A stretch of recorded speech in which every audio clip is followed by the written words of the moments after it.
What's good, everybody? It's your boy named Matthews from NeverDeniMe.com, back again with another video. We are on the Brother SE 1900. Now, for the person that asked me if they wanted to, if they could buy this machine from me, unfortunately, not this one. I did sell my other two machines. Matter of fact, I had three other like home embroidery machines. Sold those ones off as I was upgrading and upgrading. This one, however, I'm not getting rid of it because of the fact that it is a sewing and an embroidery machine. So I still need it for the sewing features, as well as I don't want to leave everybody hanging that, you know, I got to go out and buy one of these. I want to show you that you can still do projects on this.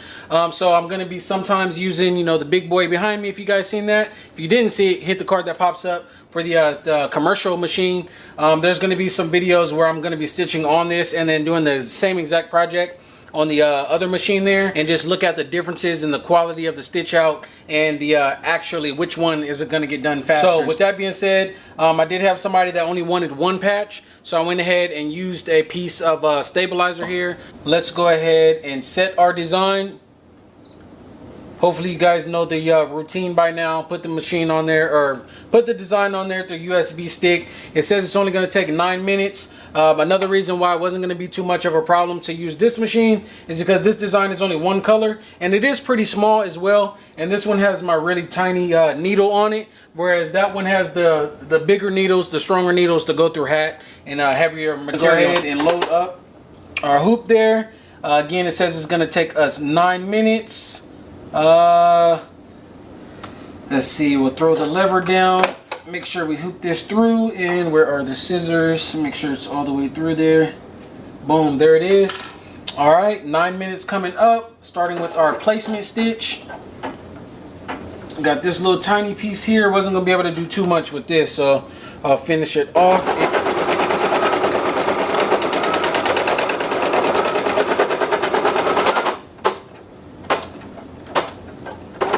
And now that we got that, I'll show you guys what it's looking like.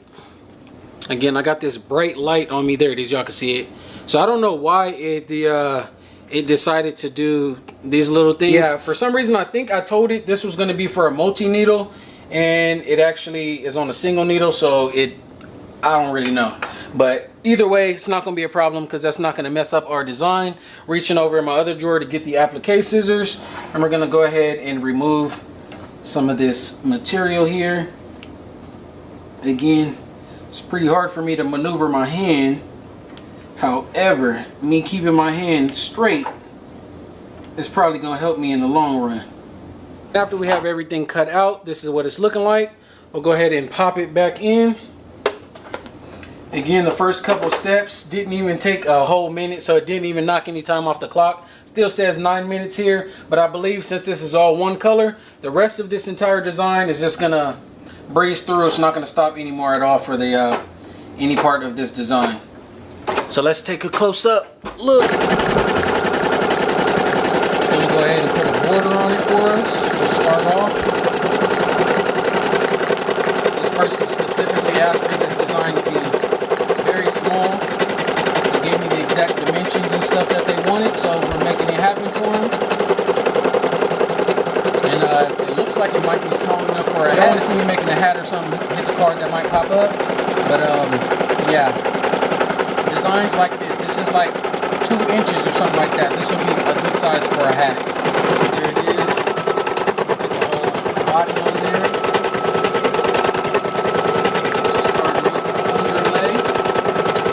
Ready to put a border along the design here.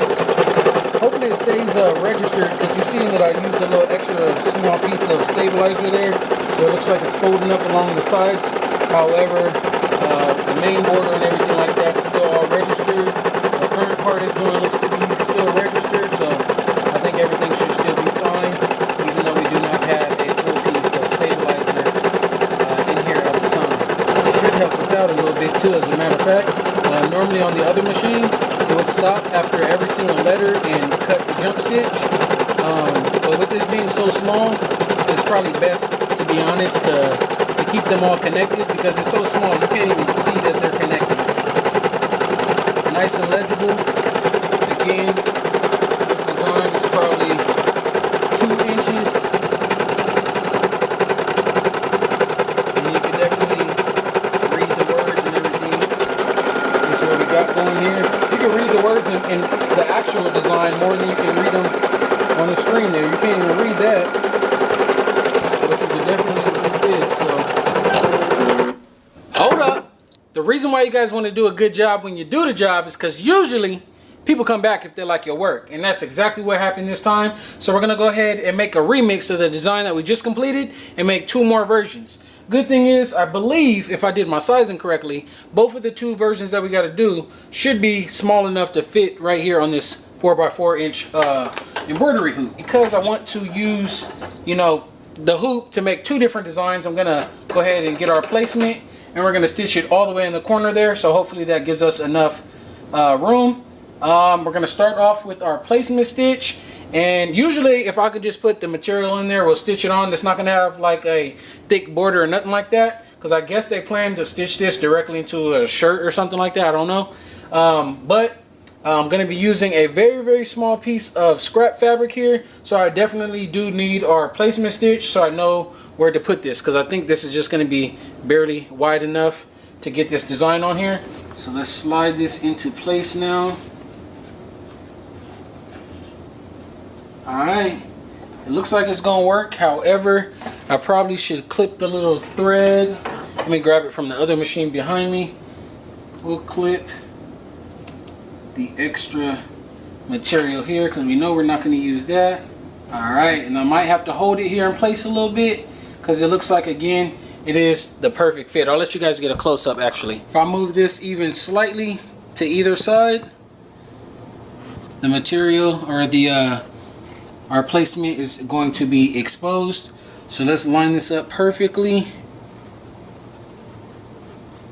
think we got it good on both sides, so you cannot see our line on either side. I'm gonna kind of hold it here, and let's get it going. Let's see if I could hold it.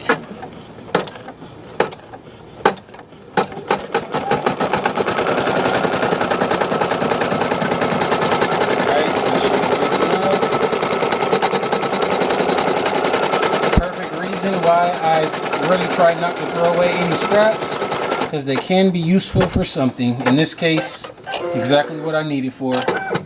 Perfection, my baby.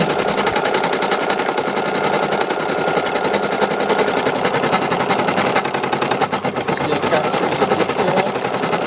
I know it hasn't stitched too much, but you guys can see it's getting the outline correct. Very quality machine, man. Do not think that because I upgraded to a higher end machine over here, guys, that you need to do the same thing. You don't really have to be like, you know, I guess the other people. Start where you can afford to start at. Take your business to where you want to take it to, and upgrade your equipment as your business, I guess, calls for it. Unless you really just got the money. If you guys got the money just sitting around and you're wasting it on other things, then yeah, of course, getting a commercial embroidery machine is an excellent investment. However, for me, if you're just starting out, I would highly suggest getting something like this. You know, this is not even one of the cheaper models. However, it is definitely a lot more affordable than the commercial machine that I do have. Now, if you guys are interested in either of these machines or just any machines that I do recommend, I always have the links in the description of my videos.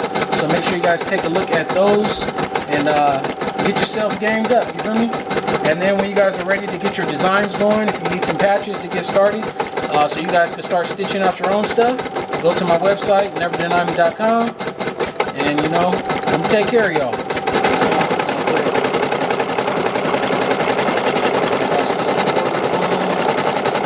Using all the scraps, my baby. Ain't wasting nothing over here. It's all profit. Every piece. Every morsel, baby.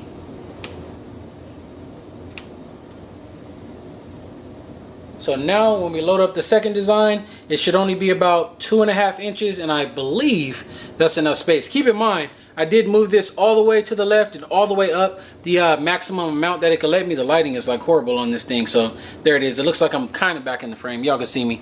I moved this all the way to the left, all the way up as much as I could go, and as you guys can see, for the safety of the machine, I guess, this is as high as it lets me go up, so it does still work in the 4x4 space. So For those of you guys who might be new, if you guys look at the hoop and say, hey, that's a big enough hoop for me to stitch what I want, keep in mind, if you have a 4x4 machine or if you have a 5x7 machine, no matter what hoop you put in there, you could put a hoop that's what is it, the 12x17, something like that, 12 by whatever. It doesn't matter what hoop size you get if your machine can only do a maximum of 4x4 or 5x7. That's it. Those bigger things are so you can actually move the hoop around and do different placements, but at one time when you press the button, the machine is not stitching any larger than what it's capable of stitching. That is the reason why you would want to upgrade to a commercial machine if your home embroidery machine is not enough. I believe the next design is 2 colors. We're gonna have a black background with red writing.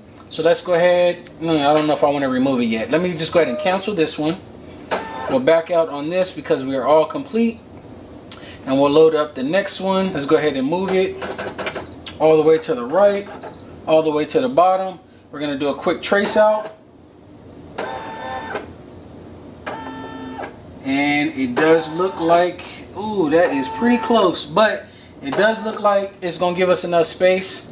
So let's go ahead and get started.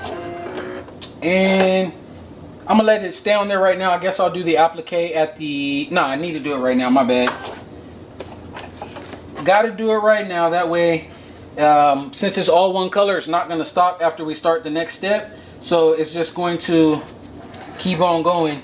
And I don't want to have any black thread sticking out of the corners. I mean black material sticking out of the side of the design. So let's go ahead and just remove it now.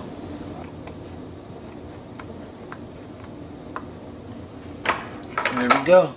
And this is definitely going to be some scrap material that we're going to use for a future project. Wind this bad boy up. See, I ain't too good to use the machine right here now. Now that I got a multi-needle that does all the colors and stuff for me, I don't mind still doing the manual work, man, because this is how it started. You feel me?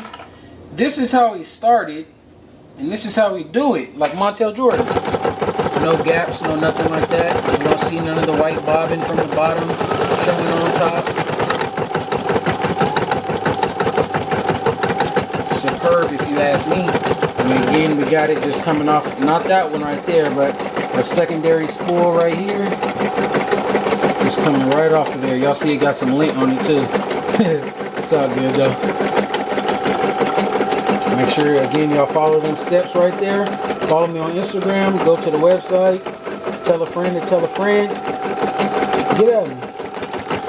Y'all see we put a nice little border on there already. That's border number 1 out of 2. The text again, nothing nice and legible. Gonna bring it around town, my baby. Bring it around. Also, guys, this is the benefit to me. Because you guys see this little machine and even some other like commercial machines, they do have screens on them, right? However, some might see a machine like this that does not have a, let me zoom out a little bit, does not have a built-in screen, and I actually have to use a computer. Well, the plus side is whatever computer I connect it to, the screen could be humongous versus this right here. The screen is small, and if you don't know what this says before you start stitching it out, it's kind of really hard to read that, to be honest with you.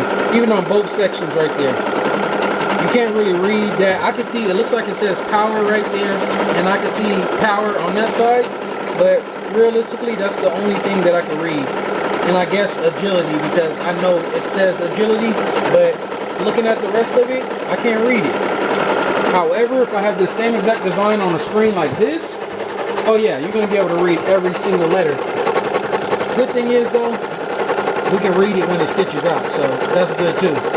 But just think, if you guys were like, you know, with this machine being a smaller machine that you can take places with you, let's say you take this somewhere and you have a bunch of designs loaded up that you want people to choose from, you might have to have, you know, like a design sheet or something like that, because if customers are looking at your designs from here, they might not know, you know, what it says to know if they even want it.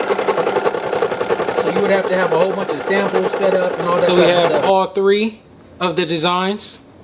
I believe this is 1.5, 2, and 2.5. There it is. So I guess they just wanted these as a test. I guess I don't know exactly what they're going to be using them for, but if you see this video and you see me making hats and stuff like that on the other machine, let me know, because I can put it on a hat for you. These are like perfect size designs to put on a hat. No more than 3 inches, preferably about 2.5 inches will be a good size for a hat. If you guys like what you see, if you guys want to shop with me, go to the website neverdenieme.com and hit the thumbs up button on the video, and I'll catch you guys in the next video. Peace.